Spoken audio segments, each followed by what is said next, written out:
Hello everyone, welcome back to my channel and this is Jyoti here. और आज की video में हम लोग टीचिंग लर्निंग से रिलेटेड हम लोग 25 क्वेश्चन करने वाले हैं। और ये बीएड में अक्सर पूछे जाते हैं ये क्वेश्चंस। और यहाँ पे जो क्वेश्चंस होने वाले हैं ये इंग्लिश में हैं, मैं इनको हिंदी में समझाऊंगी, ठीक है। तो प्लीज़ वीडियो को पूरा देखना। और हिंदी में मैं कोशिश करूँगी कि आपको अच्छे से समझा पाऊँ, क्योंकि काफ़ी कमेंट आते हैं कि मैम ये हिंदी में करवाइए, हिंदी में करवाइए, और हिंदी वाले बोलते हैं इंग्लिश में करवाइए। तो मैं इसको समझा दूँगी, ठीक है। और वैसे समझ आ जाएगा, इतना कोई मतलब ज़्यादा इतनी टफ़ जो है इंग्लिश नहीं होती है। तो यहाँ पे आपका क्वेश्चन नंबर 1 है द फुल फॉर्म ऑफ सूपा, ठीक है। आप पढ़ते भी आए होंगे अपने स्कूल में, अपने पढ़ा होगा। तो इसकी फुल फॉर्म होती है socially useful and productive work. और ये क्वेश्चन पूछा जाने वाला है। और जैसे कि मैं हर वीडियो में बताती हूँ कि previous year questions full forms आपसे पूछी जाती है। 2 से 3 फुल फॉर्म्स आती है आपके एंट्रेंस में, तो प्लीज़ फुल फॉर्म्स को आप अच्छे से रिवाइज़ करके जाइएगा। क्वेश्चन नंबर 2 है हमारा an activity by which the entire school population can be brought together to share important information and bring in a sense of community is।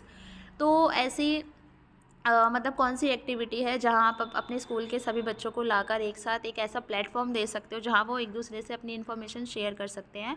तो स्कूल जो स्टाफ मीटिंग तो हो नहीं सकती, स्कूल प्लानिंग भी नहीं हो सकती, एग्जामिनेशन भी नहीं हो सकता। तो स्कूल असेंबली इसका सही आंसर हो जाएगा, क्योंकि स्कूल असेंबली में ही बच्चा जो है एक जगह गैदरिंग होती है, इनकी एक जगह इकट्ठे होते हैं, सभी पूरा स्कूल इकट्ठा होता है, और वहीं पर वो आपस में अपनी जो बातें हैं, ठीक है, शेयर करते हैं। क्वेश्चन नंबर 3 है in the school time table art and craft activities should be capped in middle period. Question number 4 है थर्ड में है जो आर्ट एंड क्राफ्ट की जो एक्टिविटी होती है, तो वो स्कूल के टाइम टेबल में कब रखी जानी चाहिए, तो वो मिडल पीरियड में रखी जानी चाहिए। क्वेश्चन नंबर 4 है if a teacher finds that there is a problematic child in a class the teacher should, अगर आपको ऐसा बच्चा मिलता है अपनी क्लास में जो बहुत ही प्रॉब्लम क्रिएट कर रहा है, तो एज अ टीचर आप लोग क्या करेंगे? इग्नोर द चाइल्ड, बिल्कुल भी नहीं करना। आप बच्चे को इग्नोर कर दोगे कि मतलब प्रॉब्लम कर रहा है तो करता रहे, ऐसा नहीं करोगे। Change the class of the child, अब ऐसा तो है नहीं बच्चे की क्लास उठा के दूसरी क्लास में पटक दोगे, ये भी नहीं करोगे। पनिश द चाइल्ड, पनिश तो आप दे ही नहीं सकते, ठीक है, तो पनिश तो बिल्कुल कर ही नहीं सकते।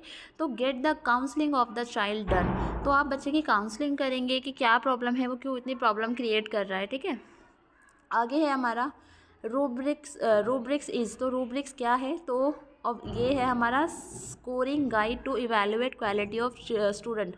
तो रूब्रिक्स हमारे कुछ उपकरण होते हैं जो बच्चे को इवैल्यूएट करने में, उनका आकलन करने में एक सही हमें मार्गदर्शन देते हैं, ठीक है। अंक तालिका एक तरीके से आप इसे बोल सकते हो, और ये छात्रों के आकलन मूल्यांकन के लिए यूज़ किए जाते हैं। तो रूब्रिक्स ये होते हैं। अब हमारा क्वेश्चन नंबर यहाँ पे 6 है पेडागोजी इज़ कंसर्न विद, जो पेडागोजी है वो किससे कंसर्न है, वो है हमारा टीचिंग मेथड से रिलेटेड है। काउंसलिंग नहीं है, एवेल्यूएशन स्ट्रेटजी नहीं है, सिलेबस नहीं है, हमारा टीचिंग मेथड से रिलेटेड होती है हमारी पेडागोजी। क्वेश्चन नंबर 7 है the role of teacher has to be, teacher का रोल कैसा होना चाहिए? अथॉरिटेटिव, डिक्टोरियल, लेजिस्फेयर, या फिर फैसिलिटेटिव। तो इसमें पहला तो होगा नहीं, अधिकारवादी तो बिल्कुल भी होना चाहिए, जब अपने अधिकार जमा रहे। डिक्टेटोरियल तो इसमें मतलब तानाशाही भी नहीं होनी चाहिए। लेजिस्फेयर मतलब ठीक है, चल रहा है, मतलब आलसी टाइप जिसे हम कह सकते हैं, अपनी मर्जी से स्वेच्छा से कार्य हो रहा है, तो वो भी नहीं होना चाहिए। तो फैसिलिटेटिव मतलब मार्गदर्शक, ठीक है। तो आप बच्चे के एक मार्गदर्शक है, आप उसे निर्देश नहीं देंगे, आप उसे फैसिलिटेट कर सकते हैं और दिशा दिखा सकते हैं उसको, सही, ठीक है, लेकिन आप उस पर रौब नहीं झाड़ सकते हो। तो इसका जो ऑप्शन हो जाएगा वो हम उसको फैसिलिटेट कर सकते हैं। और NEP 2005 में ये बात कही भी गई है, तो इसका डी ऑप्शन सही हो जाएगा। क्वेश्चन नंबर अगर हम 8 की बात करें, a suitable method of teaching primary children is, आप छोटे बच्चों को जब आप पढ़ाते हो तो कौन सा मेथड सबसे बढ़िया होता है? Lecture method, imitation, trial and error, या प्लेवे मेथड। तो ट्रायल एंड एरर जो है बेसिकली हमारा मैथ्स में यूज़ होता है। लेक्चर मेथड हमारा बड़ी क्लासेस में यूज़ होता है, छोटी क्लास में इसका कोई काम नहीं है। इमिटेट करता है बच्चा, अनुकरण करता है, तो ये तो नहीं आएगा। तो प्लेवे मेथड हमारा करेक्ट आंसर हो जाएगा। प्राइमरी में बेसिकली जो बच्चा सीखता है वो सीखता है हमारा प्लेवे मेथड से। क्वेश्चन नंबर 9 की बात करें, NEP 2020 में सबको पता ही है कौन सा कॉन्सेप्ट है जो स्ट्रक्चर एजुकेशन का, वो है 5+3+3+4, ठीक है। क्वेश्चन नंबर 10 है which one of the following has been specified in the NEP 2020। NEP 2020 में क्या बोला गया है? जो मल्टी लिंग्विज्म है both as a policy resource and strategy, जो मल्टी लिंग्विज्म बहुभाषी भाषावाद को प्रमोट किया गया है, तो ए ऑप्शन सही हो जाएगा। यहाँ पे है education in English medium in primary class, बिल्कुल गलत है। प्राइमरी में तो वैसे इन्होंने बोला है कि हमारी मातृभाषा में एजुकेशन देनी है। दूसरा है promotion of studies of classical language during the early years, शुरुआती सालों में बच्चों के लिए प्रमोट किया गया है क्लासिकल लैंग्वेज सीखे, गलत है। Compulsory study of many language, compulsory कुछ भी नहीं किया गया है कि बहुत सारी भाषाएं आपको पढ़नी है स्कूल में, तो ए ऑप्शन सही हो जाएगा। 11वां है what is the objective of Swayam by the government of India. जो स्वयं है, पहले तो इसकी फुल फॉर्म जान लो, और ये फुल फॉर्म पूछी जाती है तो प्लीज़ इस चीज़ का ध्यान रखना। स्वयं की फुल फॉर्म है study webs objective learning for youth aspiring minds, ठीक है। तो ये इसकी फुल फॉर्म है, और इसका जो ऑब्जेक्टिव है वो है मैसिव ओपन ऑनलाइन कोर्सेज, ठीक है, मतलब कि बड़े पैमाने पर ऑनलाइन कोर्सेज को प्रोवाइड करवाना। उसके बाद हमारा क्वेश्चन नंबर 12 की बात करें हम, दीक्षा बाय गवर्नमेंट ऑफ इंडिया। तो दीक्षा क्या है, तो दीक्षा की ट्रेनिंग हमारी चलती है स्कूल की। तो यहाँ पे portal for capacity development of teachers, यहाँ पे टीचर्स की डेवलपमेंट होती है हमारे लिए। जैसे मैं अभी दिल्ली गवर्नमेंट स्कूल में टीचर हूँ, तो हमारी ट्रेनिंग जो होती है, हमारे कुछ कोर्सेज होते हैं, वो हम लोग दीक्षा ऐप पर करते हैं। और यहाँ पर जो हमारा दीक्षा है उसकी फुल फॉर्म है digital infrastructure for knowledge sharing, ठीक है। तो ये तीसरी फुल फॉर्म आपसे मतलब पूछी तो नहीं गई है, बट आपको पता होना चाहिए, पूछी जा सकती है आपसे।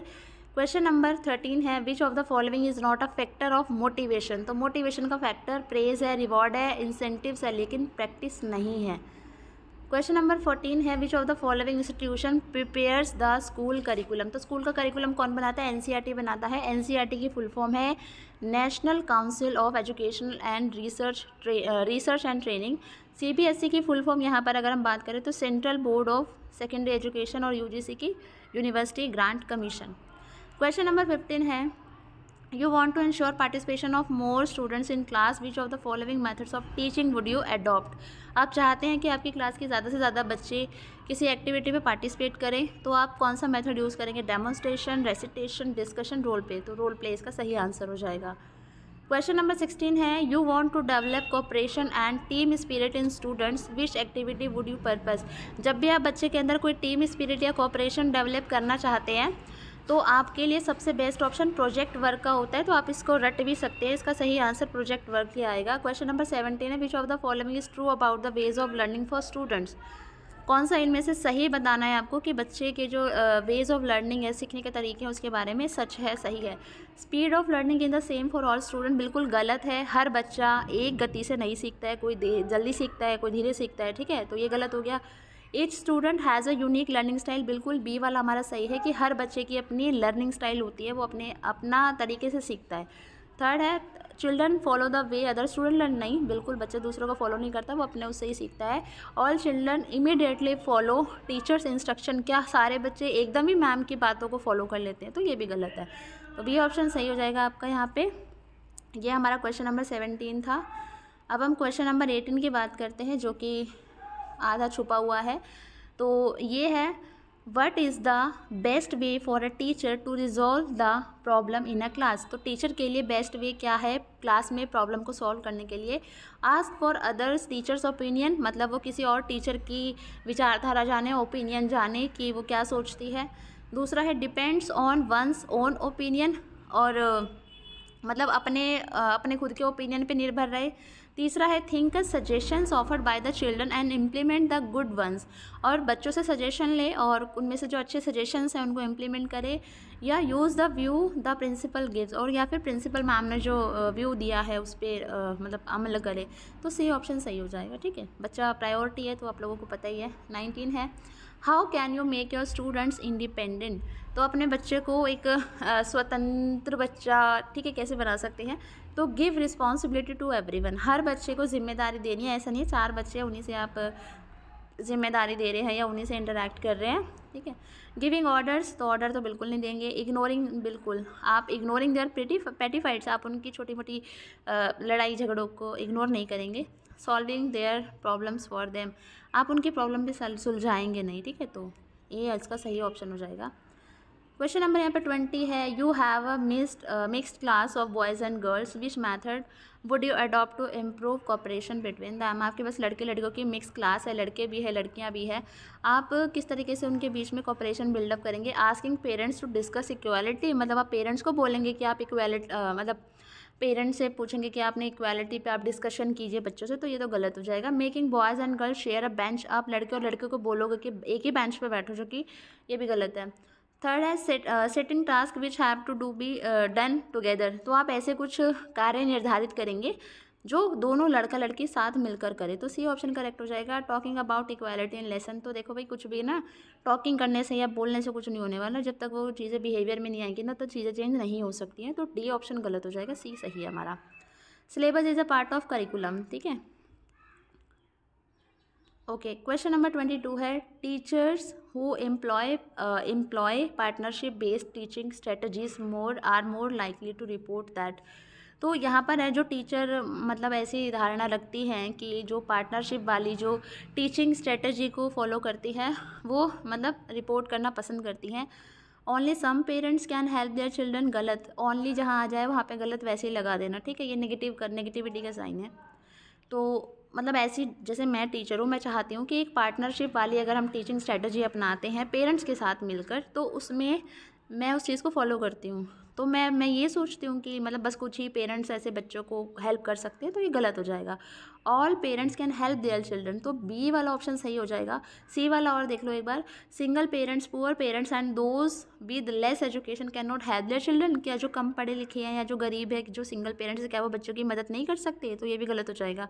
Only English speaking parents can help their children, क्या जिनको इंग्लिश आती है वही हेल्प कर सकते हैं, तो ये भी बिल्कुल गलत है। उस हिसाब से तो मेरे घर में कोई पढ़ा लिखा नहीं है, मैं तो यहाँ पहुँचती ही नहीं है ना, तो ये हो जाएगा। तो इसका बी ऑप्शन सही हो जाएगा कि हाँ हर पेरेंट्स बच्चों की मदद कर सकता है, ठीक है। क्वेश्चन नंबर हमारा कौन सा था ये, 23 पे अब हम लोग पहुँच चुके हैं। 23 है, the best way for schools to encourage families to be involved in the education of their children is by the best way for schools to encourage diverse families, ठीक है, मतलब विविधता भरी फैमिलीज़ है, to be involve in the education their children is, तो आप families को अलग अलग फैमिलीज़ को किस तरीके से बच्चों की एजुकेशन में इंक्लूड कर सकते हो। Not forming trusting relationship with families, कि आप उन पर ट्रस्ट नहीं करोगे, ठीक है, तो ये गलत हो जाएगा। आप इस तरीके से थोड़ी फैमिली को इन्वॉल्व करोगे। Giving no weightage to addressing families needs, आप परिवार की ज़रूरतें नहीं समझोगे, उनको वेटेज नहीं दोगे। No recognising the needs of family, आप फैमिलीज़ की नीड्स को नहीं समझोगे, तो ये नेगेटिविटी के साइन है। Sharing power and responsibility with family, आप पेरेंट्स के साथ फैमिलीज़ के साथ रिस्पॉन्सिबिलिटी शेयर करेंगे, पावर शेयर करेंगे, ठीक है। इसका एक एग्जांपल जो अभी दिल्ली गवर्नमेंट स्कूल में एसएमसी का जो कॉन्सेप्ट चल रहा है, ठीक है, स्कूल जो ये हमारी जो स्कूल एकदम फुल फॉर्म भी भूल गई हूँ, एसएमसी की स्कूल मीटिंग कमेटी, ठीक है, शायद ये होती है।